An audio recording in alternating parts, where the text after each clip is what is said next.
السلام علیکم دوستو، آج کی کہانی۔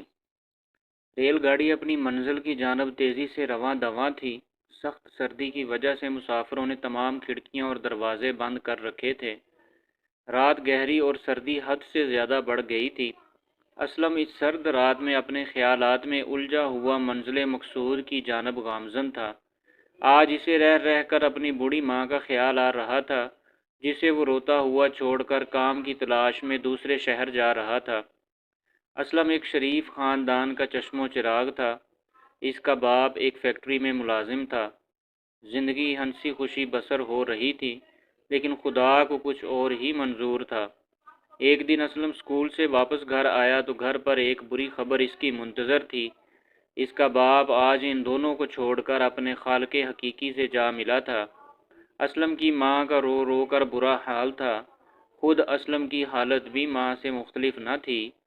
اسلم کو اپنے باپ کی موت کا بے حد دکھ تھا، لیکن صبر کے سوا اس کے پاس کوئی چارہ نہ تھا۔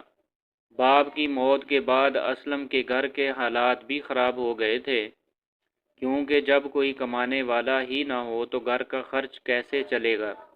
اسلم ایک باز امیر نوجوان تھا۔ اس سے یہ برداشت نہ ہو سکا کہ اس کے ہوتے ہوئے بات فاقوں تک پہنچے۔ اس لیے اسلم نے اپنے شہر میں کام کی تلاش شروع کر دی، لیکن اسے ہر جگہ مایوسی کا سامنا کرنا پڑا۔ آخر تنگ آ کر اس نے اپنی ماں سے دوسرے شہر جانے کی اجازت مانگی۔ آخر کار اسلم کے اصرار پر اس کی ماں نے بڑی مشکل سے اسے اجازت دے دی، اور آج وہ اپنے مختصر سے سامان کے ساتھ دوسرے شہر جا رہا تھا۔ ٹکٹ دکھاؤ، ٹکٹ چیکر کی کرخت آواز نے اس کے خیال کا تسلسل توڑ دیا۔ اسلم نے فوراً ٹکٹ چیکر کو اپنا ٹکٹ دکھایا۔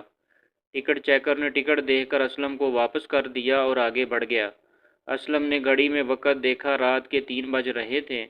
کچھ دیر بعد اس کا اسٹیشن آ گیا اور اسلم اپنا سامان لے کر اسٹیشن پر اتر گیا۔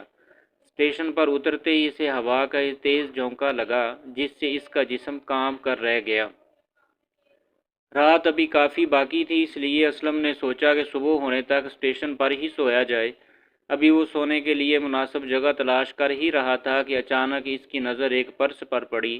اسلم نے فوراً وہ پرس اٹھا لیا اور اسے کھول کر دیکھا۔ اس کے اندر بہت سے روپے تھے۔ اسلم نے جب تمام پیسے پرس سے نکالے تو پرس کے اندر سے ایک شناختی کارڈ بھی ملا۔ اسلم نے شناختی کارڈ پر ایڈریس دیکھا تو وہ قریبی شہر کا تھا۔ اسلم نے اپنے دل میں پکا ارادہ کر لیا کہ وہ یہ پیسے اس کے مالک تک پہنچائے گا۔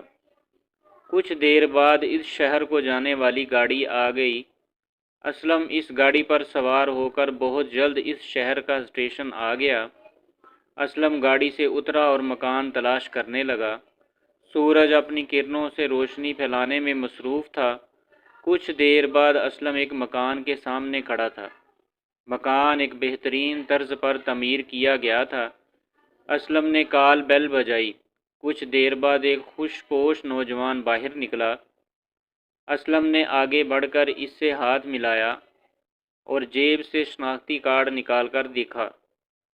شناختی کارڈ پر اسی شخص کی تصویر لگی ہوئی تھی۔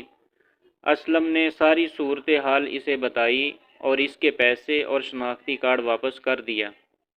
وہ شخص اسلم کی ایمانداری سے بہت متاثر ہوا۔ اسلم کو اپنے ساتھ اندر لے گیا۔ اس شخص نے اسلم کی خوب خاطر مدارت کی اور دوسرے شہر آنے کی وجہ پوچھی۔ یہ نوجوان ایک بہت بڑی فیکٹری کا مالک تھا۔ اسلم نے اسے بتایا کہ وہ دوسرے شہر نوکری کی تلاش میں آیا ہے۔ اس شخص نے اسلم کی ایمانداری کو دیکھتے ہوئے فوراً اپنی فیکٹری میں ملازم رکھ لیا۔ اسلم بھی بہت خوش ہوا کہ اسے اس کی ایمانداری کا پھل مل گیا ہے۔ اس کہانی سے ہمیں یہ سبق ملتا ہے کہ ہم پر چاہے کتنی ہی مصیبت کیوں نہ آ جائے، مصیبت سے کبھی گھبرانا نہیں چاہیے اور ہمیں ہمیشہ ایمانداری سے کام کرنا چاہیے۔